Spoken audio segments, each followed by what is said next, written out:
Se ve perfecto. Vale. Bueno, pues yo voy a he pensado en dividir la charla esta como en cuatro, basándonos en cuatro preguntas, ¿no? Primero, ¿qué son exactamente las ECMs? Vamos a ver qué entendemos por ECM. Segundo, si se han estudiado científicamente estas experiencias, qué estudios ha habido, qué conclusiones se han llegado. Tercero, una vez que se han estudiado, qué explicaciones se han propuesto. Esto es, a qué se debe, si es que se sabe, etcétera. Y por último, qué podemos concluir sobre las ECMs. Si veis aquí abajo, os he puesto como una especie de barra de progreso, como en los vídeos, ¿no? Eh, donde iréis viendo cómo con cada pantalla pues vamos avanzando para que nos situemos siempre en qué parte de la charla estamos, ¿vale? Bueno, pues empezamos con qué son, veis aquí en el progreso, os pongo como si fuese un vídeo, ¿vale? Vamos a ver qué son exactamente las experiencias cercanas a la muerte. Veremos que no es fácil tener una buena definición. La definición que da la IANDS, esta organización que decía Sonia, es una organización americana, fundada hace pues, unos 45 años, que lleva estudiando estos temas en profundidad, médicos, psicólogos. Dice que es un profundo evento psicológico que podría ocurrirle a una persona cercana a la muerte o que no está próximo a la muerte, pero sí en una situación de crisis física o emocional. Fijaros que no da muchos detalles más, ¿no? Parece que eh, hay que estar en una situación de crisis o cercanos a la muerte. Yo, este segundo párrafo, esto ya es de mi cosecha, le añadiría un par de adjetivos más. Experiencia subjetiva, nítida e intensa. Estas experiencias suelen ser muy potentes subjetivamente, ¿vale? Y que en ocasiones incluye elementos trascendentales con un fuerte impacto en la psicología del paciente. Veremos que también hay impactos posteriores importantes. Hay gente que usa el término este de ECM también para hablar de lo que sean visiones en el lecho de muerte, porque eso no deja de ser una experiencia cercana a la muerte también, ¿no? Yo solamente me voy a referir, no voy a usar esta acepción, solamente me voy a referir a las ECMs como estas experiencias cuando alguien pues, ha pasado un paro cardíaco, ve una serie de cosas, tiene una experiencia intensa, luego se recupera y sigue su vida normal, ¿vale?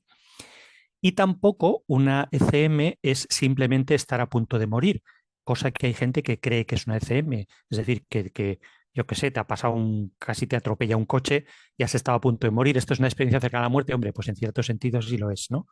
Pero no es esto a lo que nos vamos a referir aquí. Esto lo digo porque esta interpretación de ECM, del estar a punto de morir, ha ocurrido en alguna encuesta famosa, una encuesta que hizo Gallup, creo que en el año 82 en Estados Unidos, mucha gente lo interpretó así, entonces salieron unos resultados pues como muy exagerados, ¿no? ECM, vamos a referirnos a un ECM como estas experiencias en un momento que estás a punto de morir, pero luego te recuperas y has tenido una serie de vivencias intensas, nítidas y a veces trascendentales, ¿vale? Bueno, ¿desde cuándo se habla de experiencias de cáncer a la muerte? Todo el mundo conoce el gran libro de Raymond Moody, un psiquiatra, psicólogo y filósofo norteamericano, en el año 75, La vida después de la vida, que él estuvo unos cuantos años recopilando informaciones de este estilo. Es muy bonito ver cómo este hombre llegó a se le despertó estas ganas de investigar esto, es porque oyó un relato de una ECM de un colega suyo, de un psiquiatra, una ECM impresionante que está descrita en un libro larguísima de un tal George Ritchie. Bueno, luego si queréis hablamos de eso. Entonces, él conoció esta ECM, conoció a esta persona y quedó muy impresionado con esta ECM y entonces se dedicó a investigar, ¿vale? Bueno, pues él acuñó el término Near Death Experience, experiencia cercana a la muerte. Este término es el que normalmente se utiliza, pero no todo el mundo está de acuerdo con él. Aquí tenemos a Sam Parnia, es uno de los médicos que más ha investigado y sigue investigando este fenómeno. Es un intensivista, un médico de UCI de Southampton, del Reino Unido, que se trasladó hace tiempo a Nueva York y él a veces a estas experiencias las ha llamado Actual Death Experience, experiencias de muerte real, porque él dice, a ver, estas personas digamos, han empezado a morir. O sea, la muerte no es simplemente un punto, sino que es un determinado proceso. Estas personas han empezado realmente a morir, aunque luego a las que sobreviven, digamos, pues lo cuentan, ¿no? Últimamente Samparnia las llama Recalled Experience of Death, recuerdos de una experiencia de muerte. En el fondo son recuerdos porque siempre se cuenta a posteriori y así él quiere quitar ese asunto de estar cerca o no estar cerca a la muerte, que siempre es algo un poco problemático, ¿vale? Para él la muerte no es un momento, sino que es un proceso y si la reanimación cardiopulmonar, CPR es reanimación cardiopulmonar, es un éxito, entonces simplemente se le llama que ha tenido un paro cardíaco, pero si no es un éxito, esta persona ha fallecido. O sea que digamos que el proceso es el mismo, ¿vale? Eh, una de las cosas que hay que tener claro precisamente en este tema es si estas personas han muerto realmente o no. Evidentemente no han muerto definitivamente porque nos lo están contando, ¿no? Pero aquí se utilizan algunos términos que conviene tener un poquito claro antes de seguir adelante. Una cosa es la muerte clínica. Veremos que en algunos casos estamos hablando de que las personas han llegado en muerte clínica al hospital. eh, y otra cosa es la muerte legal o la muerte irreversible o la muerte definitiva, ¿vale? Siempre que se define la muerte, siempre se le pone la etiqueta de irreversible. Lo que pasa es que nadie sabe exactamente dónde está esa frontera de la irreversibilidad. Y además esta frontera va cambiando con el tiempo, con la tecnología, con tal, ¿no? Entonces, por un lado está la muerte clínica, lo que se llama muerte clínica, que es una situación que puede ser reversible. Es decir, cuando una persona tiene un paro cardíaco, un paro respiratorio, un paro circulatorio, pues se le aplica una reanimación cardiopulmonar y a veces pues hay éxito y esta persona consigue sobrevivir, ¿no? Esta persona tiene un diagnóstico de muerte clínica, pero ha conseguido ser reanimada. Esto es la RCP. Aquí está la RCP, digamos, esta es la línea del tiempo, ¿vale? Y esto sería la RCP, pero si no consigue ser reanimada, pues entonces hay un momento que se le declara fallecido legalmente. Aquí hay una serie de criterios que no nos vamos a meter en ellos, pero evidentemente tiene que haber unos determinados criterios para decir, vale, a partir de aquí esta persona la declaramos fallecida. Estos criterios de hoy en día se acercan ya mucho a lo que es la muerte irreversible y están muy bien hechos, sobre todo cuando hay un diagnóstico neurológico, etcétera, lo que se llama muerte cerebral. Si se hace bien esto, pues la seguridad de que esta persona ha fallecido realmente ya es enorme. De hecho, una de las personas que he entrevistado, eh, era especialista en estos temas y ella tuvo una experiencia cercana a la muerte y me decía que ella no ha conocido ningún caso de persona que se haya recuperado después de un diagnóstico bien hecho de muerte legal, digamos, con estos criterios neurológicos, etcétera, ¿vale? Entonces, las ECMs, ¿dónde se producen? Pues normalmente se producen aquí, entre la muerte clínica y la muerte legal, la muerte irreversible, ¿vale? A veces se pueden producir antes, es decir, no hace falta llegar a tener un paro cardíaco, ¿vale? Para tener una experiencia cercana a la muerte, ¿no? Hay otras muchas situaciones en las que estas experiencias, digamos que se disparan, ¿vale? Y si esta muerte legal, digamos, no está tan bien hecha, tan bien diagnosticada, pues podría haber experiencias cercanas a la muerte entre esta muerte legal y la muerte, digamos, definitiva o irreversible, ¿vale? Sí, esto ya es muy raro, ¿vale? Pero en algunos casos seguramente hay, pero más que nada porque este diagnóstico de muerte legal no ha sido bien hecho, ¿de acuerdo?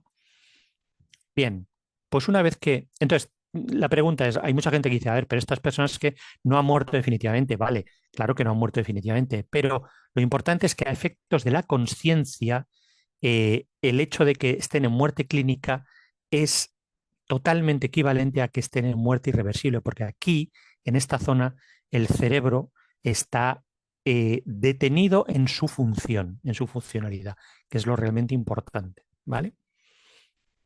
Bien. Pues una vez que tenemos claros estos conceptos de lo que es la muerte clínica, la que es la muerte legal, etcétera, vamos a ver qué es realmente, en esta parte de la definición de las ECMs, qué es realmente una experiencia, porque en la definición que veíamos al principio tampoco se dice demasiado, dice, bueno, es una experiencia subjetiva, pero bueno. Bueno, pues vamos a ver en qué consiste realmente. Estas experiencias, lo primero que hay que decir es que son un poco de su padre y de su madre, es decir, no hay dos experiencias de estas iguales. Cada persona tiene una experiencia distinta eh, con unos elementos distintos, etcétera. Pero sí que es verdad que hay una serie de fases, os lo pongo aquí arriba, esta línea gorda con, digamos, serían las fases y esta línea de imágenes de aquí abajo serían los elementos. Hay una serie de fases y de elementos que sí que es verdad que se repiten con bastante frecuencia y en muchas personas, independientemente de la situación que tenga, incluso del estado clínico que tengan, ¿no? Las fases, dicho así muy rápidamente, digamos, sería, u- hay o puede haber una primera fase, que es la fase, digamos, terrenal, que normalmente es una experiencia extracorporal, es decir, verse fuera del cuerpo y ver la situación en la que está tu cuerpo, cómo te están atendiendo, una transición a través de un túnel o algo similar, igual no es un túnel, sino es una puerta, es un camino, es un río, algo así, y luego puede haber una fase trascendental donde ya te encuentras en un entorno más paradisíaco, te puedes encontrar con familiares fallecidos, etcétera, y al final, pues un retorno a tu cuerpo, porque efectivamente la gente que nos lo cuenta es la gente que ha vuelto, ¿vale? Estas serían un poco las fases muy esquemáticamente. Eh, una vez más, hay que insistir, no todo el mundo pasa por estas tres fases, ¿vale? Hay gente que simplemente tiene una experiencia en la fase trascendental y de repente se encuentra en un entorno paradisíaco y ya está, y no ha pasado ni por túnel ni por nada. Hay gente que solamente tiene una experiencia extracorporal y a lo mejor alguno de estos elementos, ¿vale? Pero si hay una experiencia completa, sí que suele seguir este, esta secuencia, digamos, ¿vale? Los elementos de aquí abajo, pues también son elementos que se repiten. Como hemos dicho al principio, mm, mucha gente tiene una experiencia extracorporal. Es decir, de repente la están reanimando o ha tenido un problema en casa o en la calle o donde sea y de repente se ve fuera de su cuerpo a una cierta altura, ve toda la escena y es capaz de dar datos concretos. Esto es muy importante, como veremos luego, de lo que estaba ocurriendo en ese momento, ¿vale? De la reanimación. Y a veces no solamente de su entorno, sino de entornos alejados de donde está, que esto es una de las cosas más llamativas también, a veces alejadísimos, ¿eh?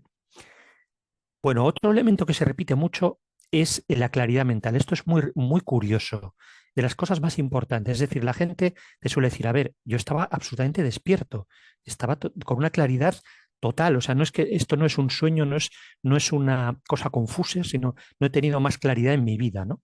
Y esto es muy raro porque precisamente estás en un momento en que tu cerebro está muy comprometido, ¿no?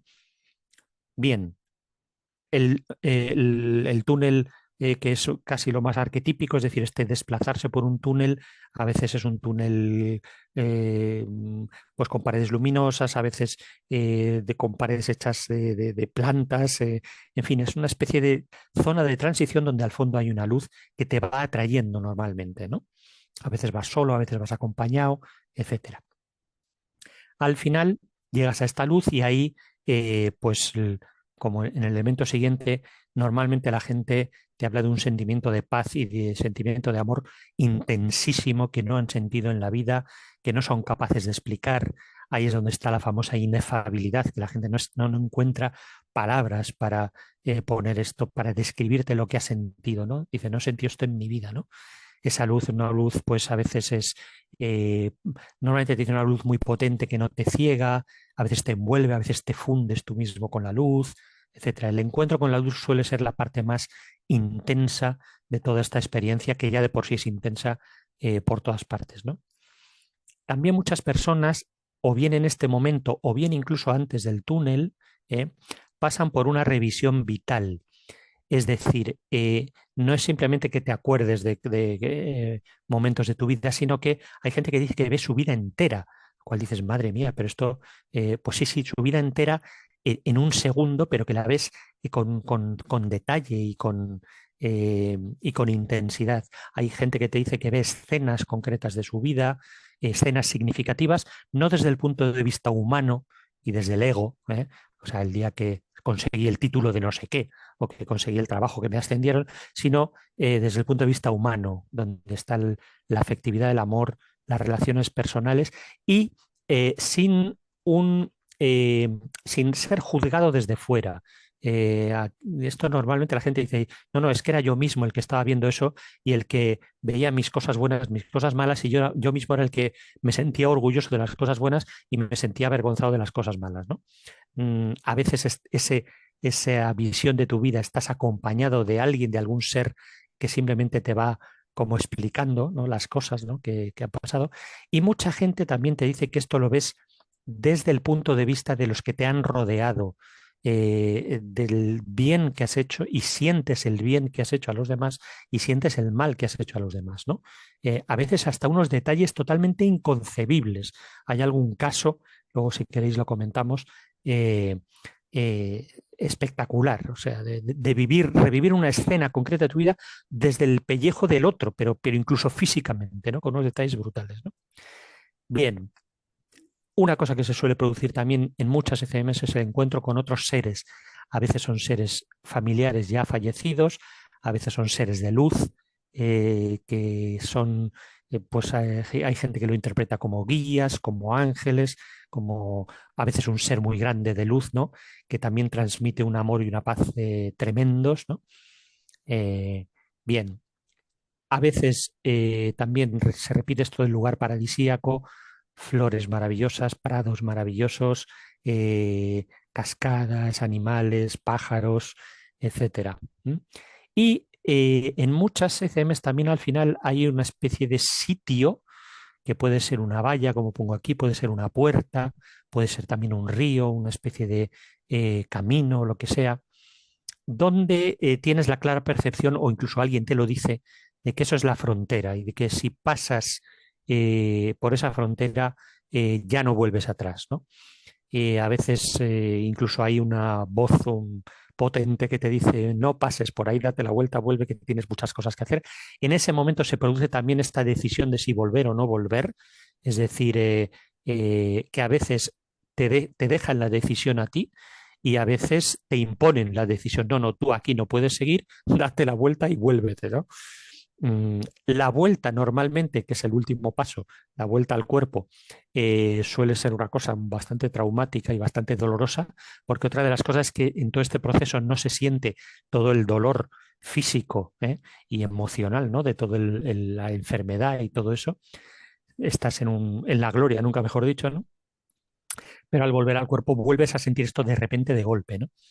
Y normalmente la gente que al volver al cuerpo recobra la conciencia automáticamente, que no es siempre todo el mundo, pues vuelve muy cabreada. Esto es también muy normal, es decir, y echándole la bronca a los pobres sanitarios que se han esforzado ahí por reanimarle y de me habéis hecho la Pascua, yo no quería volver, etcétera, etcétera. Entonces los pobres sanitarios, después de estar agotados y estar muy contentos de que han conseguido reanimar a esta persona, pues se llevan además una bronca por, por el hecho de haberle conseguido reanimar, ¿no?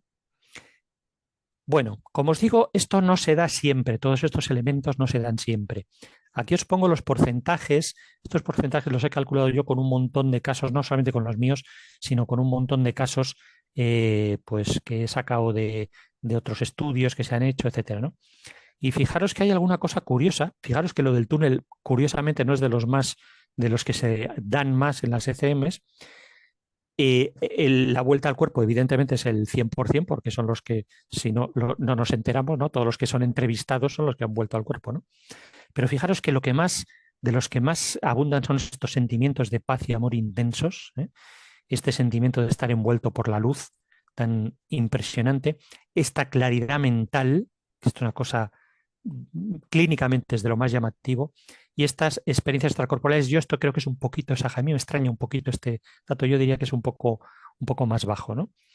Pero bueno, como digo, son elementos que se repiten más o menos y cada uno con su eh, orden y con su estilo personal. Bueno, esto digamos que sería como la ECM del libro, la ECM más completa, pero las cosas en el mundo real no son siempre tan claras, ¿eh? Y esto ya os lo digo desde la experiencia, desde los casos que yo he ido conociendo. Cuando empiezas a investigar un poco este tema, pues te crees que, bueno, que las ECMs están claras por un lado y las alucinaciones por otro lado están clarísimos. Y cuando vas hablando con unos y otros te vas dando cuenta de que las fronteras a veces no están tan claras, ¿eh? Evidentemente, cuando tienes un paro cardíaco y la persona desde el primer momento tiene una experiencia trascendental brutal, eh, em, pues estas sabes que es una ECM muy clara y tiene todos estos elementos y todas estas em, eh, fases, etcétera. Y cuando tienes una alucinación de una persona que, pues yo qué sé, que se ha tomado drogas o que ha hecho cualquier cosa, eh, pues también lo reconoces muy claro, ¿no? Pero hay zonas en las que, y hay casos en los que no está tan claro si la persona ha tenido una ECM, no ha tenido una ECM, si parte ha sido una alucinación, si parte no ha sido. Yo he tenido algún caso de decir, a ver, claramente esto es una alucinación, pero de repente la persona te empieza a contar dos o tres pinceladas de estos elementos de atrás y dices, uy, eh, esto ha tenido elementos más allá de una alucinación, ¿no? Entonces puede haber experiencias mixtas, ¿no? Y a veces no es fácil distinguir, ¿no? Bueno, precisamente para intentar distinguir lo que es una ECM de lo que no es una ECM, esto, por ejemplo, sobre todo yo lo he visto en casos de coma. Cuando hay paros cardíacos, los casos suelen ser más claros. Pero, por ejemplo, en un coma inducido, gente que ha tenido ECMs durante comas, yo he tenido, conozco un par de casos personalmente, las vivencias que han tenido están por este rango, ¿no? De las alucinaciones, aunque de vez en cuando paf, entran claramente, como digamos, parte de sus experiencias, entran en lo que es la ECM, ¿no? Entonces, ¿cómo distinguir una ECM de lo que no es una ECM, ¿no? Bueno, pues esta ha sido una gran pregunta que se planteó desde el principio de la investigación en las ECMs a partir del año 75 y desde muy pronto pues, se han intentado eh, desarrollar cuestionarios que se los pasas a la persona que ha vivido esto y en función de precisamente de estos elementos o no, pues dices, a ver, si esta persona podemos decir que ha tenido un ECM o no, ¿vale? No vamos a entrar un poco en los detalles, que sería un poquito largo, pero bueno, que sepáis que en el año 80, pues aquí Kenneth Ring, uno de los psicólogos que empezó a investigar esto, ya hizo una primera escala, la Weighted Core Experience Index. En el año 83, Bruce Grayson, que es uno de los psiquiatras que más ha estudiado este tema, hizo la escala de Grayson, que es la más usada, como os digo aquí. Son 16 ítems, es la que pasa a todo el mundo, ¿vale? Y si tienes una puntuación de... Son preguntas cualitativas, ¿no? Cada pregunta es 0, 1, 2 y al final tienes una eh, puntuación total. Si pasas, tienes puntuación final de 7 o más, pues se considera que has tenido una ECM. Y últimamente está Charlotte Martial, que es en el año 2020 ha desarrollado una variante de esta escala de Grayson que, que está bien, tiene más ítems e incluye algunas cosas más. Yo creo que es una buena modificación, una buena mejora. Lo que pasa es que la gente realmente sigue usando mucho todavía la escala de Grayson, ¿vale? Bueno, pues con esto ya sabemos más o menos qué es una ECM e incluso podríamos, bueno, pues pasando esta escala de Grayson, identificar si esta persona ha tenido o no ha tenido una ECM, ¿vale? Bueno, pues para terminar este primer bloque de qué son las ECMs, pues vamos a contar dos casos muy completos. Estos son casos, digamos, un poco de libro, ¿vale? Son dos de los casos más potentes que yo conozco. El primero es un caso español. Yo entrevisté a este hombre, el doctor Manuel Sanz, que igual lo conoceréis, sale mucho ya por las redes, salió en Cuarto Milenio hace poco. Yo lo entrevisté en su casa en el año 2021 y pues me contó este caso. Este hombre está jubilado ya, ha sido jefe del servicio de cirugía digestiva del Hospital de Bellvitge en Barcelona, un hospital importante de Barcelona, ¿vale? Y él ha tenido siempre interés en este tema y él mismo ha tenido pacientes que han pasado por estas experiencias, ¿no? Y uno de estos fue una enfermera de su propio hospital, que tuvo un accidente de tráfico tremendo a la salida del hospital, ingresó en muerte clínica y él estaba de guardia y tuvo que atenderla, ¿no? Entonces, primero la intubaron, le administraron sangre, él le hizo personalmente la reanimación cardiopulmonar, le consiguieron reanimarla a los 6 7 minutos y luego tuvieron que operarla, pues de varias cosas, pasó a la UCI y al cabo de unos días ya se despertó y tal. Y entonces a los unos cuantos días, pues este hombre le preguntó, dijo, usted no recordará nada y tal. Y entonces efectivamente le contó que durante toda la parte que ella estuvo en muerte clínica, y esto es importante porque realmente no tenía todavía riego ni pulso, y dio incluso algunos detalles de antes del inicio de la reanimación, es decir, que es que ni siquiera tenía el mínimo riego sanguíneo de la reanimación, empezó a dar detalles de quién, el doctor que la había intubado, que ella luego se había trasladado voluntariamente a la sala de al lado y describió todo lo que vio, y a los quirófanos del fondo de otra sala más lejos que estaban haciendo, y empezó a dar detalles, detalles, detalles de todo lo que se estaba haciendo en todas las salas anexas a donde la estaban reanimando a ella, ¿no? El doctor Sanz, al final de la charla, bajó a las planificaciones de los ordenadores de urgencias y comprobó que efectivamente el día que ella estaba siendo reanimada se estaban produciendo todas las operaciones y todas las cosas que esta mujer dijo, ¿no? Aparte, ella, después de esta experiencia extracorporal, tuvo una parte trascendental, se encontró con su madre fallecida, que había fallecido hacía pocos meses, estuvo hablando con seres de luz, tomó la decisión de volver, etcétera. O sea, tuvo una ECM pues completísima, ¿vale? El otro caso que os pongo aquí también es un caso famosísimo de una chica americana llamada Pam Reynolds, que le gustaba mucho la música, era cantante aficionada, que en el año 91 pues la diagnosticaron un aneurisma cerebral casi inoperable y tuvo que irse a un centro neurológico donde el único sitio donde la podían operar con una técnica que hoy en día se hace con ya más tranquilidad, pero que entonces era totalmente pionera y era muy arriesgada, ¿no? Que era ni más ni menos que inducirle un paro cardíaco, es decir, tenían que bajar la temperatura del cuerpo hasta unos 15 grados, ni más ni menos, o sea, drenarle la sangre del cerebro, o sea, realmente producirle una muerte absoluta, ¿no? Estando monitorizada siempre, claro. En ese estado, los cirujanos tienen como unos 45 minutos de libertad para operar con el corazón detenido y la sangre drenada antes de que los tejidos empiecen a fallar. Y una vez que está arreglado el aneurisma, volvieron a introducir la sangre, a calentar la sangre poco a poco, subir la temperatura y cuando está en 27 grados, pues desfibrilarla como rearrancarla, ¿no? O sea, como si fuese un coche, ¿no? Rearrancarla, y efectivamente aquello salió bien y ella se recuperó, ¿no? Con muchas dificultades y tal, pero vamos, luego se recuperó, quedó bien, ¿no? Entonces, esta mujer, lo impresionante es que durante esta operación tuvo una experiencia cercana a la muerte con una parte extracorporal en la que dio montones de detalles de la operación que no había forma que ella supiese, desde cómo era el material, los bisturís quirúrgicos, conversaciones que se dijeron durante el momento en el que ella estaba siendo operada, que luego todos los cirujanos, todo el personal que estaba allí, había mogollón de personas, había como unas 20 personas en el quirófano, luego corroboraron y dijeron, sí, sí, hubo un problema con las arterias, que no sé qué. Entonces, bueno, dio montones de detalles que luego se corroboraron.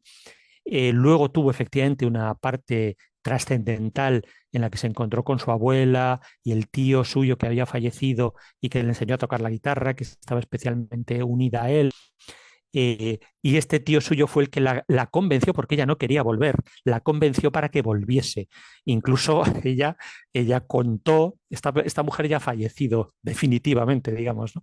Pam Reynolds falleció, no sé, en el 2010, pero ella contó que su tío, que cuando volvían al quirófano, esto no lo he comentado, pero a veces, como en este caso, hay una, digamos, una segunda experiencia extracorporal en el momento de volver al cuerpo, ¿vale? Y ahí también, como en este caso, puede haber percepciones que luego concretas que luego se pueden verificar, ¿vale? Por ejemplo, en este caso, cuando estaban, ella lo contó así, su tío y ella mirando el quirófano desde arriba y su tío diciéndolo, venga, animándole, diciendo, venga, tírate, esto es como tirarse a una piscina, estaba sonando en ese momento en el quirófano la canción Hotel California. Esto también lo corroboraron algunos de los médicos que estuvieron ahí, estaban en ese momento que en el momento de reanimarla, de aplicarle la desfibrilación, estaba sonando la canción de Hotel California, ¿no? Bueno, en este caso esto fue tan brutal que la propia BBC hizo un documental que se emitió hace mucho tiempo, que se llama The Day I Died, se puede encontrar todavía en Internet, que aquí se emitió en el programa Documentos TV, que no sé si os acordaréis algunos, que presentaba Pedro Erquicia y lo tradujeron como El día que morí. Se puede encontrar todavía, tiene una calidad muy mala, pero es uno de los casos más impresionantes, entre otras cosas porque hubo una monitorización absoluta de lo que le pasaba a esta mujer. Paro cardíaco hipotérmico inducido. Bien. No, evidentemente, estos son casos completísimos y espectaculares, ¿vale? Las ECMs normalmente no son tan así, tan largas y tan completas. A lo mejor es un fragmento, a lo mejor es un momento de experiencia extracorporal con algún elemento suelto de los que hemos dicho antes, pero siempre son, como decía al principio en la definición, una experiencia intensa e inolvidable, ¿vale? Bien, pasamos al siguiente bloque. ¿Se han estudiado científicamente las ECMs? Bueno, pues aquí primero podríamos meternos en una, no nos vamos a meter aquí, sería para otra charla, en si esto es un tema científico o no es un tema científico. Evidentemente, esto es algo difícil de estudiar porque no vas a meter a una persona en un laboratorio y provocarle una experiencia cercana a la muerte, pero es verdad que una vez puedes ir a un hospital y estudiar profundidad, incidencia, etcétera, y relación con estado físico, cultural. Hay cosas que sí se pueden estudiar. Bueno, pero ¿se han estudiado realmente o no se han estudiado? Bueno, pues sí se han estudiado. Fijaros, aquí os pongo algunos de los estudios que se han hecho pues desde que empezó todo esto en el año 75, 80 y tal, ¿no? Hay algunos estudios incluso un poquito anteriores, ¿eh? Pero bueno, fijaros aquí, digamos, sobre todo se ha estudiado en Europa, en Estados Unidos, pero también hay algún estudio por ahí, y algunos que no pongo por aquí. En Japón hay algunos, este es de Taiwán, en Irán, en India también ha habido algunos estudios interesantes, eh, pero sobre todo, efectivamente, como digo, en Estados Unidos y Europa. Aquí en España tenemos el de Cristina Lázaro, del año 2016, que hizo su tesis doctoral de psicología sobre experiencias cercanas a la muerte. Estuvo en Murcia, en un hospital de Murcia, 2 años y medio, recopilando casos, ¿vale? De UCI en general, no de paros cardíacos, sino de UCI. El estudio, digamos, más legendario ha sido el de Van Lommel del 2001, que fue publicado en The Lancet, ni más ni menos, revista prestigiosísima del mundo médico, y donde estudió 344 paros cardíacos en bastantes hospitales y encontró 41 ECMs, ¿vale? Y aquí tenemos a Bruce Grayson, etcétera, un montón de gente que ha hecho estudios prospectivos. Aquí tenemos a Sam Parnia, el último de ellos. Tenemos aquí a Sam Parnia, a ver, que ha hecho, no sé si veis aquí, a ver, esta barrita, no sé si está molestando, pero bueno. Bueno, el último que ha hecho lo ha publicado en el año pasado, que es el estudio AWARE. Bueno, estudios prospectivos en hospitales. En estos estudios prospectivos casi siempre se intenta poner en algún sitio oculto y mirando hacia el techo de las salas algunas imágenes por ver si las personas que tienen una ECM y una experiencia extracorporal consiguen ver estas imágenes y decir qué son. En este último estudio que ha hecho Sam Parnia en Nueva York, que lo ha publicado en el año pasado, usó tablets, iPads mirando hacia el techo, donde iban además rotando las imágenes cronometradamente, precisamente para ver si alguien tenía esta experiencia y te decían en un momento concreto, para saber además en qué momento concreto había tenido esta experiencia. ¿Vale? Bueno, eh, resultados de todos estos estudios. Bien, se ha estudiado mucho. ¿Qué resultados hay? Bueno, pues primero la incidencia, 5-20%. A ver, esto de la incidencia siempre es un poquito problemático. ¿Por qué? Bueno, 5-20% significa, pues eso, el número de pacientes que pasan por un estado crítico de salud. eh, de estos, ¿cuántos tienen una ECM? Pues entre el 5 y el 20%. Hay algunos estudios que hablan más o menos del 5, otros estudios 20-23%, depende del estudio. Esto ya nos plantea la primera pregunta. Bueno, ¿y esto? ¿Y los demás qué? Esa sería la pregunta. ¿Por qué no? Esto es una cosa, si es una cosa universal que nos pasa a todos, ¿por qué no todo el mundo tiene estas experiencias? ¿No? Porque solamente una pequeña parte, bueno, que no es una parte despreciable, pero es una parte pequeña, ¿vale? Bueno, pues eso podemos preguntárnoslo y podemos dejar para el debate luego. Curiosamente, en los niños parece que este porcentaje es mucho más alto. Yo no diría que es tanto como el 70%. Esto es un dato que da Melvin Morse, un pediatra americano que ha estudiado estas experiencias. Yo diría que está un poquito, porque él no ha hecho, digamos, ningún estudio prospectivo. Son estudios retrospectivos que siempre tienen un poquito más de sesgo a la hora de coger la muestra, ¿no? Pero vamos, parece que sí, parece que desde luego mucho más que los adultos, ¿no? Que eso también es un tema interesante que puede ser interesante el ver por qué. Más resultados de todos estos estudios. Mm, no se ha encontrado ninguna relación con variables fisiológicas, es decir, si falta oxígeno, si hay exceso de CO2, si hay fármacos. No hay nada que realmente esté relacionado con esto, ¿no? En algunos estudios ha salido algún detalle, pero en otros no ha salido. No está nada claro. A ver, evidentemente, sí que hay que estar en una situación, digamos, de crisis fisiológica importante. Pero digamos, una vez dentro de esa situación de peligro, no hay nada adicional que produzca estas ECMs, ¿no? Tampoco se ha encontrado una relación concreta con variables demográficas. Hemos dicho sí, quizá lo de la edad, es decir, cuanto menos edad parece que es más frecuente o más profunda la experiencia que cuando tienes menos edad, ¿no? Pero nada más, no están relacionadas con el sexo, no están relacionadas con otras razas, no se ha encontrado nada. Esto le pasa a todo el mundo y no se sabe muy bien por qué. Es verdad que es más frecuente en paradas cardíacas. Bueno, sí, este porcentaje que les decía del 5-20% eh, es realmente en paradas cardíacas, en los estudios de paradas cardíacas. En los estudios que se hacen en UCI dan unas porcentajes de incidencia mucho menores. Es verdad que no todo, entre otras cosas, seguramente porque no todo el que entra en la UCI pues está en un peligro de muerte real, ¿no? O sea que sí que parece que hay esto de experiencia cercana a la muerte, sí que parece que tiene que ver. ¿eh? Bien, más conclusiones de todos estos estudios. Ya lo hemos dicho al principio, hay una importante variación personal y cultural. Personal, desde luego, o sea, cada ECM, cada una es de su padre y de su madre, pero cultural también. Esto es una cosa muy curiosa. No son las ECMs de una zona del mundo, de una cierta cultura, tienen algunos elementos que se repiten y otros elementos que no se repiten y se repiten en los de otras culturas, ¿no?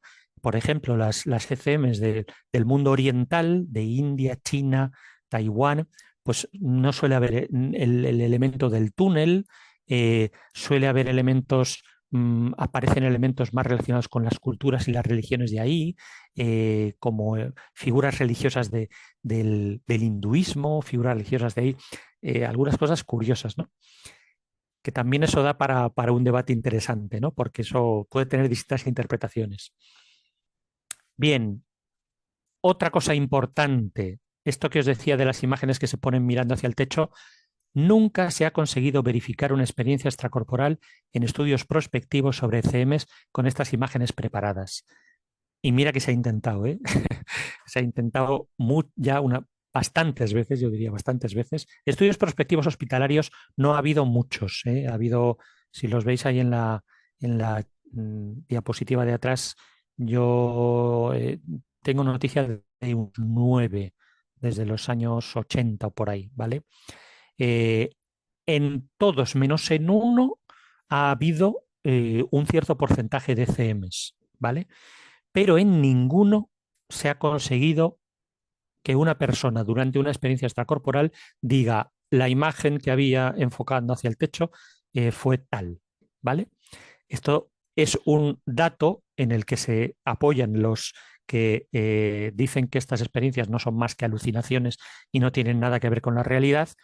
Dicen, a ver, si esto fuese real, pues por lo menos con todo lo que se ha intentado, alguien debería haber pillado una experiencia extracorporal con una imagen de estas, ¿no? Bueno, ahí lo dejo. Más conclusiones. El cerebro conserva alguna actividad eléctrica residual tras el paro cardíaco eh, hasta una hora si hay RCP. No sé si aquí, esto es. Bueno, esto es un dato del último estudio este de acuerdos del año pasado. Aquí Samparnia ha pillado un poco de actividad cerebral, cosa que también utilizan algunos para decir, ves, este es la prueba de que esto es algo generado por el cerebro y que ya está, que cuando el cerebro se apague, pues no habrá ECMs y ya está, ¿no? Bueno, esto también tiene mucho que discutir porque esta actividad eléctrica es totalmente residual, como digo ahí. Son fragmentos de actividad y siempre durante una RCP, es decir, que es verdad, durante una RCP hay un flujo mínimo de sangre al cerebro, es decir, que no es raro que alguna actividad eléctrica mínima hay. La gran pregunta es si esa actividad, y el propio Parnia dice que no, si esa actividad eléctrica justifica una conciencia tan clara, tan nítida, tan lúcida como veíamos al principio. Y la respuesta es que no. Él mismo lo dice, ¿no? Y por último, y esto a mí es una cosa que me importa mucho, es una de las firmas más curiosas y uno de los elementos más curiosos de las ECMs, los recuerdos de una ECM se graban de una forma única en la memoria. ¿Mm? Es decir, hay una estabilidad brutal en el tiempo, la gente se acuerda de estas experiencias, aunque sean muy breves, con una intensidad y con una calidad, y esto se puede medir. Hay cuestionarios psicológicos y se ha medido, de hecho, y es realmente único.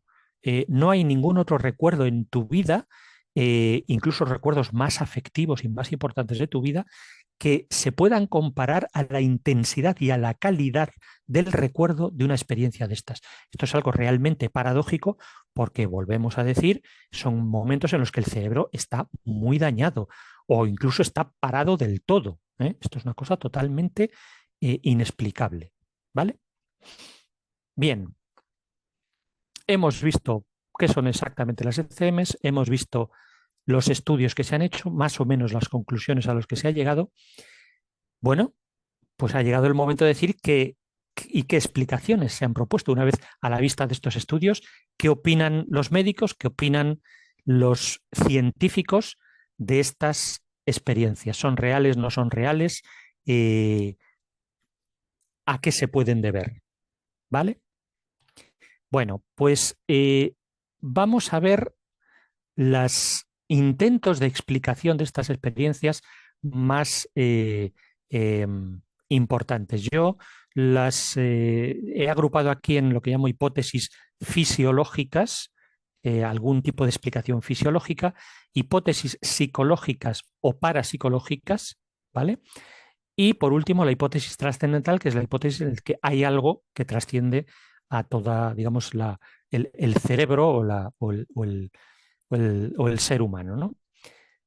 Bien, lo primero que se ha dicho siempre es que, vamos con las hipótesis fisiológicas, es que esto se debe a que el cerebro pierde oxígeno y que al perder oxígeno empieza a haber cosas raras y de hecho siempre te dicen, bueno, los pilotos estos de la NASA y los pilotos de caza, cuando se ven sometidos a aceleraciones brutales que empiezan a perder oxígeno y riego en el cerebro, pues también empiezan a ver luces y cosas raras y tal, ¿no? Bueno, es cuestión de ver si esto es real o no. Lo que pasa con todas estas hipótesis es que realmente luego hay que preocuparse de ver si encajan con la realidad o no.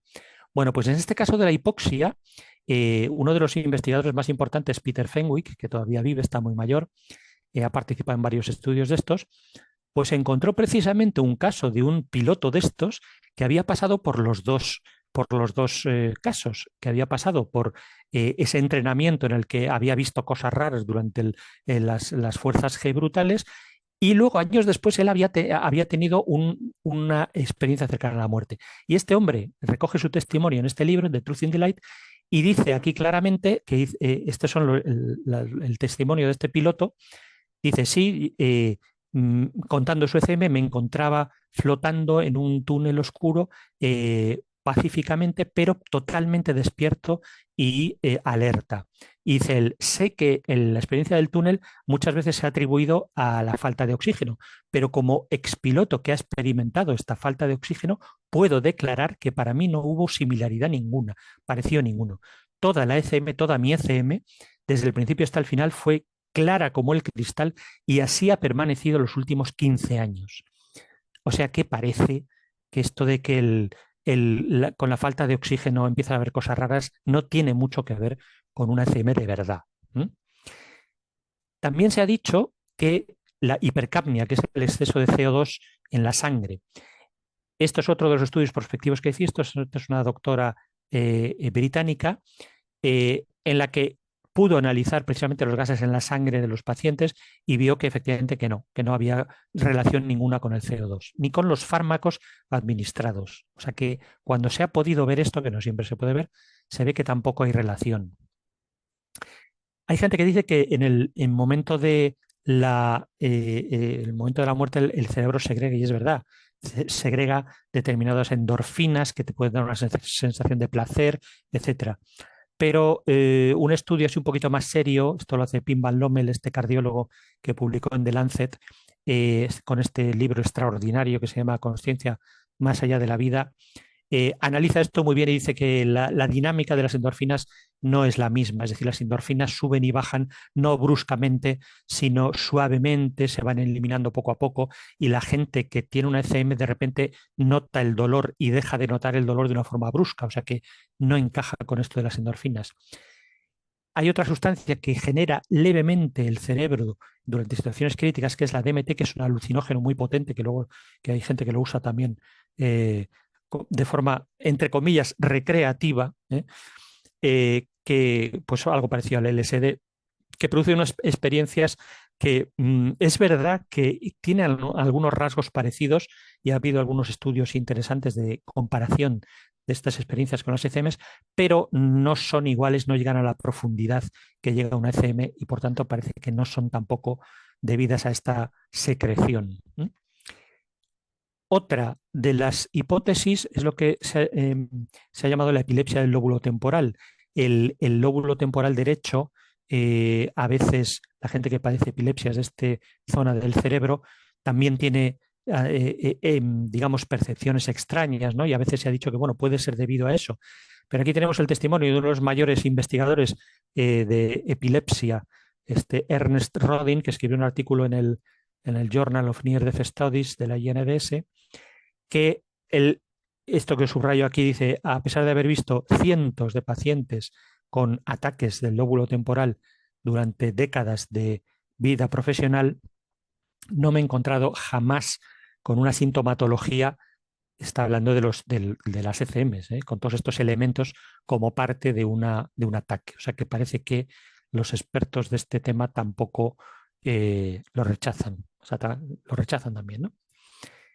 Bueno, hay gente que dice que, bueno, esto durante las ECMs que se producen durante operaciones bajo anestesia general, que es que, bueno, igual se pueden despertar y esto a veces ocurre, es lo que se llama la percepción intraoperatoria.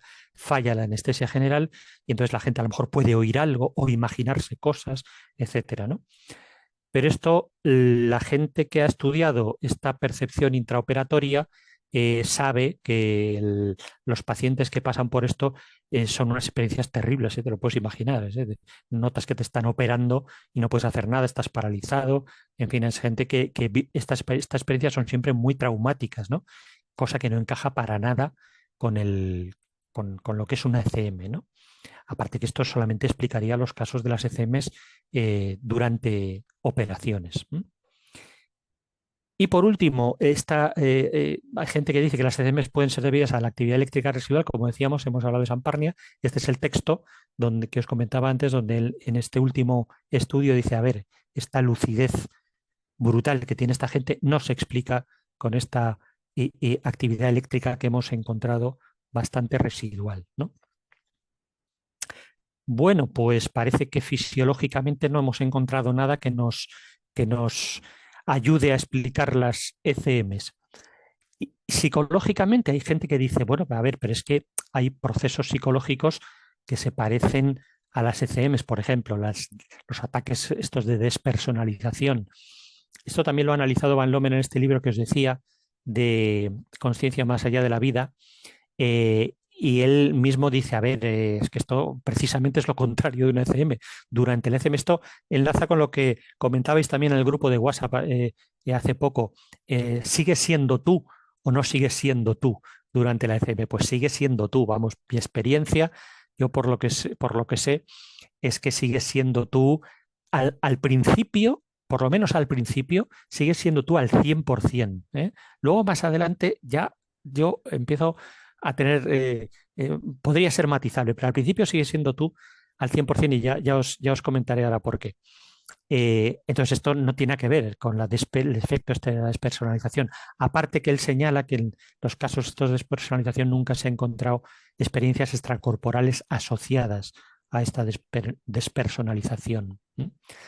Hay gente que dice que precisamente las expectativas que tiene uno ante la muerte, dice, a ver, estoy muy malo, sé que me voy a morir. Entonces, pues dice, empiezas a pensar en que seguramente te imaginas que te encuentras con tu madre o con tus seres fallecidos y tal.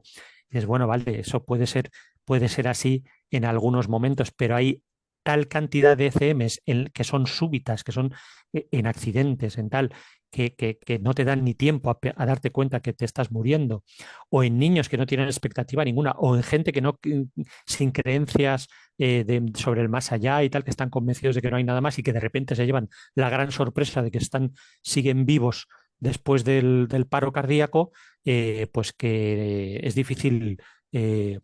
difícil atribuir esto a expectativas ante la muerte, ¿no?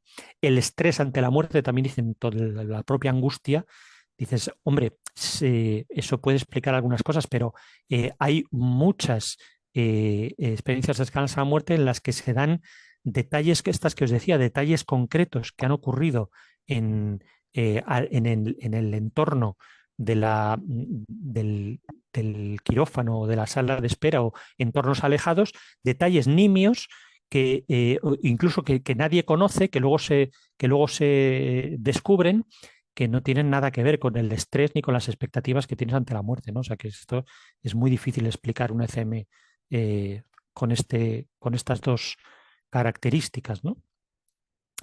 Mucha gente simplemente lo tacha de alucinación. Estos no son más que alucinaciones y ya está. Eh, bueno, aquí tenemos este cirujano de Belviche que, que entrevisté hace años. eh, Precisamente él, cuando tuvo ya una serie de casos, él recopiló unos 5 casos, fue a hablar, él contó en la entrevista cómo fue a hablar con el departamento de psiquiatría y de psicología de el hospital y les dijo, a ver, me están pasando, tengo estos pacientes, han tenido estas experiencias, cuentan estas cosas, por favor decirme si estos son alucinaciones o no son alucinaciones. Y esta gente se quedó estos casos, los estuvo estudiando y a los pocos días se reunieron otra vez y le dijeron el departamento de psiquiatría, le dijo a Manuel Sanz, vamos a ver, esto que nos cuentas no son alucinaciones. Y no son ¿por qué? Las alucinaciones que vemos aquí normalmente, este cuadro que os pongo aquí muy resumidamente, normalmente es gente que tiene antecedentes, que tiene algún problema, que ha consumido drogas, que tiene tiene unos antecedentes concretos. Generalmente son cosas angustiosas, que la gente lo pasa mal y sufre con estas cosas. Tú nos estás diciendo que la gente normalmente aquí tiene unas experiencias positivas. Es verdad que hay un porcentaje de experiencias negativas también, pero generalmente son experiencias muy positivas. Nos estás diciendo que hay elementos que se repiten en tus casos. Las alucinaciones, estas sí que son de su padre y de su madre, pero al 100%. Aquí no hay nada que se repita. En tus pacientes hay una cierta línea lógica, es decir, esta persona que nos dices tú primero fue de un lado para otro, luego intentó contactar contigo, luego tiene esta experiencia trascendental, luego habla con no sé quién, luego hay una conversación, le convencen para que vuelva, luego vuelve, en fin, parece que es una experiencia completa. En las alucinaciones no hay línea lógica ninguna. Y por último, las alucinaciones se olvidan enseguida. La gente las olvida y esto la gente lo está recordando durante años de una forma increíble, ¿no? Entonces, esta gente dijo, no, esto no son alucinaciones. Clínicamente no son alucinaciones. Lo que pasa es que el doctor Sarr le dijo, bueno, entonces, ¿qué son? Y este grupo de gente dijo, pues no lo sabemos.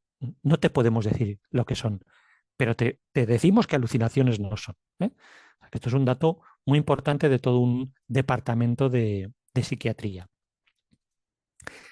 Bueno, y por último tenemos aquí la retrocognición o el agente psi vivo. Estos, digamos, serían hipótesis parapsicológicas. Bien, estas hipótesis pueden ser posibles también, digamos, como cualquiera de estas posibles hipótesis podría explicar algunos casos, ¿no? Pero evidentemente hay que quedarse con la explicación más sencilla que explique más casos, ¿no? Es decir, la retrocognición, ¿qué sería? Pues que esta persona, la persona, realmente cuando ha estado inconsciente no ha tenido ninguna experiencia, pero cuando luego ha despertado, ha conocido de forma paranormal, de forma parapsicológica, igual que la precognición, ha conocido cosas o elementos que han pasado durante el periodo en el que esta persona estaba inconsciente. Esto puede ser, pero esto es uno de los temas que analizan en este libro que comentaba Sonia antes, que yo traduje, que va a salir ahora la segunda edición, El Yo no muere, que los autores son estas tres personas. El primero de ellos es un psicólogo, parapsicólogo, y habla también de este caso. Y él lo desecha porque podría ser en algunos casos, ¿vale? Pero en muchos otros no parece haber ni intención de conocer estos detalles y a veces ni siquiera tiempo material, que la persona se recupera enseguida y casi no le da tiempo ni a tener este episodio de retrocognición. Eh, También es verdad, y esto ya es de mi cosecha, que según yo lo poco que he estado leyendo por ahí de retrocognición, parece que las impresiones de retrocognición suelen ser menos nítidas, suelen ser más bien un poco más difusas o un poco más en plan de sueño. Y habría que ver si ese tipo de conocimiento encaja con este conocimiento de las ECMs, que es mucho más secuencial, como hemos dicho, es decir, primero pasas por una cosa, luego pasas por otra, luego pasas por otra.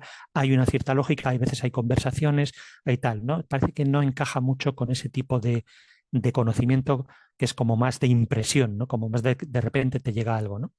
Como digo, podría ser, pero parece que no encaja mucho, ¿no?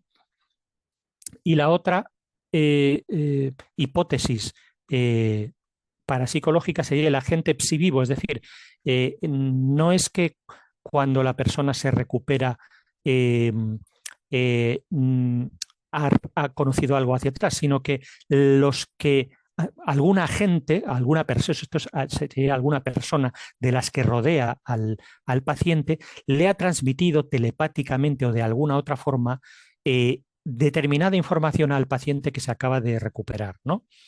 Entonces, esto nuevamente podría ser, pero hay muchas, y en el Yo no muere hay algunos cuantos casos interesantes en los que las personas que rodean al paciente en ese momento es que tampoco conocen esa información, ¿vale? Entonces, no hay nadie que conociese esa información, pues cuando alguien vuelve de una experiencia extracorporal y se ha enterado durante esa experiencia cercana a la muerte de que hay un familiar suyo ha muerto y nadie lo sabía hasta ese momento y luego se conoce que es verdad, ¿no? Ahí no hay nadie que se haya enterado de esto, ¿no? Como digo, hay unos cuantos casos importantes de estos. Y luego, estos casos en los que también en el yo no muere alguno, durante la experiencia cercana a la muerte, la persona detecta pues un detalle insignificante, hasta números de serie de máquinas que ven desde arriba, y luego lo dicen, y dices, a ver, primero no hay nadie que conozca ese número de serie y luego tampoco hay una intención.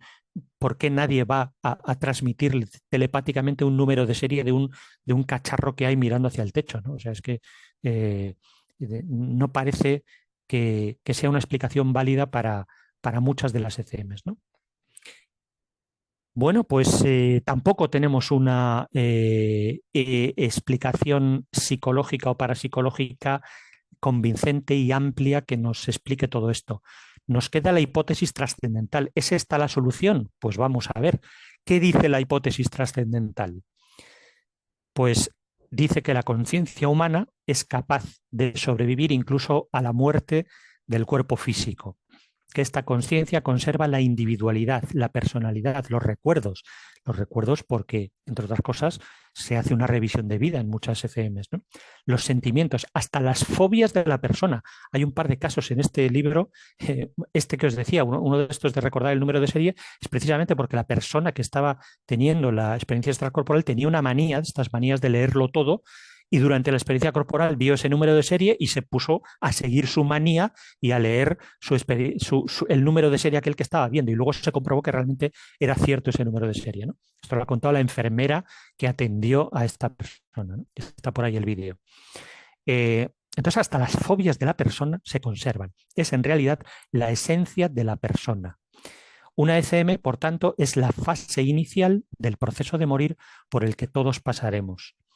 Existe un plano de la existencia distinto al que percibimos habitualmente y los seres humanos fallecidos continúan existiendo en ese otro plano.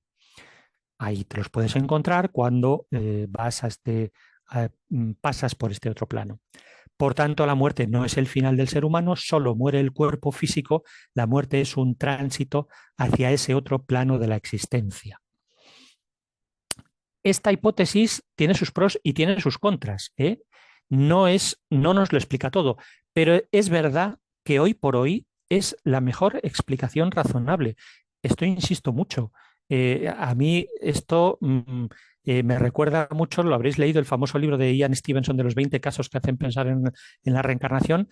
El último capítulo de Ian Stevenson es formidable porque te hace lo mismo que hemos hecho aquí, un repaso de las posibles explicaciones una por una, empezando por el fraude, de sus casos de niños que recuerdan vidas pasadas y te va argumentando y te va rechazando una tras otra y dice, mira, al final la mejor explicación hoy en día, que igual mañana o pasado o dentro de 20 años se descubre algo y se descubre otra cosa y hay otra explicación, pero hoy por hoy la mejor explicación razonable para estas que explican más casos y los explican más sencillamente es esta hipótesis trascendental.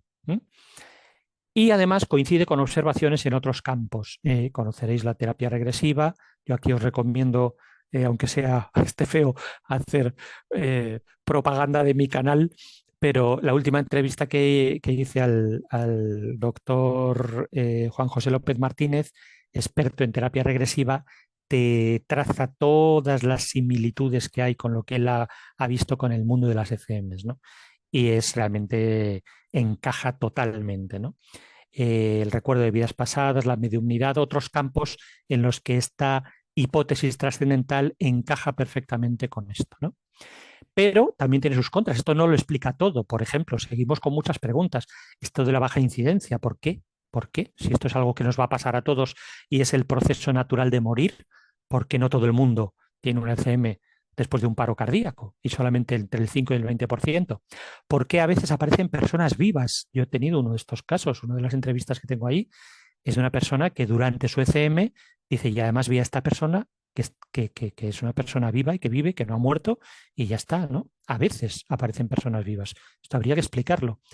Y sobre todo, que es ese otro plano que no detectamos, por lo menos directamente, eh, pues, eh, pues ¿qué es ese otro plano, ¿no? O sea, sigue siendo muy difícil el detectar o el tratar, digamos, científicamente con ese otro plano, ¿no? Bueno, pues terminamos. ¿Qué podemos concluir sobre las ECMs? Bueno, pues las ECMs es un fenómeno universal en la historia y en las distintas culturas. Esto se ha dado en todas las culturas, se ha dado en todos los tiempos, ¿eh? Sabéis que el primer relato de una ECM es de Platón, de la República de Platón, ¿no? Y seguramente es un fenómeno que, dado que ha estado desde el origen de los tiempos, está en la base misma de la creencia en el más allá de las distintas religiones, que luego las distintas religiones pues han ido, digamos, adornando o creando sus ritos alrededor de este tipo de fenómenos, no solamente las ECMs, ¿no? Sino muchos más, pero este seguramente es uno de los fenómenos base de de la aparición de las religiones en la humanidad, ¿no? No existe hoy en día una explicación convincente ni fisiológica ni psicológica. En eso, hasta los más detractores de la hipótesis trascendental están de acuerdo con esto, ¿no? Es una experiencia muy profunda, muy compleja, muy paradójica. La explicación más razonable hoy en día, insisto, hoy en día, es la trascendental. Esto es lo más razonable. Esto no es una cosa de creer o no creer. Esto es una cosa de que lo menos razonable ahora mismo es seguir agarrándose a una explicación fisiológica. Vuelvo a decir, no es que sea la verdad absoluta ni y es verdad que en algunos casos las explicaciones fisiológicas pueden funcionar y pueden ser la explicación, pero viendo todo el panorama, lo más razonable hoy en día es pensar en una explicación trascendental. Esto efectivamente supone un desafío serio al paradigma materialista, ¿eh? Es decir, esto tiene mucha pinta de que hay la conciencia, pues es algo independiente, esencialmente independiente del cerebro. Durante la vida o la vigilia, pues está totalmente unida y un impacto en el cerebro es un impacto directo en la conciencia, pero parece que incluso en los casos extremos, que los casos extremos suelen arrojar siempre mucha luz sobre los casos normales, digamos, esto es una idea de William James, pues nos dicen que esto son cosas esencialmente distintas. Por un lado la conciencia y por otro lado el cerebro. Pero aún así es necesaria una observación generalizada y sistemática del fenómeno para poder avanzar en su comprensión. Hay que seguir observando, aunque ya se llevan muchos años, ya se tiene bastante observación, pero hay que seguir observando e intentando desentrañarlo mejor. Termino con este párrafo que es formidable de un neurólogo y toxicólogo venezolano que tiene un artículo muy bueno eh, en el que hace un repaso muy importante de todas estas experiencias y al final, él es neurólogo, y al final dice, en conclusión es inexplicable desde el punto de vista médico que durante las ECM se produzcan eventos conscientes a pesar de que las personas están inconscientes o clínicamente muertas. Existe, por lo tanto, mucha más conciencia y memoria de lo que puede ser explicable solamente por la actividad cerebral. Es evidente el conflicto que se presenta entre la ortodoxia neurocientífica y las ECM que ocurren en condiciones de anestesia general o de paro cardíaco.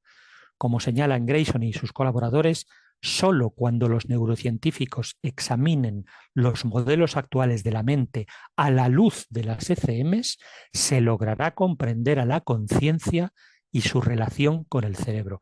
Esto es un fenómeno trascendental que nos está diciendo algo muy importante sobre cómo somos, qué somos realmente, dónde está nuestra conciencia y dónde está nuestra esencia. ¿Vale? Pues aquí termino. Creo que me he alargado un poco, ya sé que he ido un poco rápido, un poco a matacaballo, pero bueno, quería dejar un ratito también para que comentemos y dialoguemos un poquito.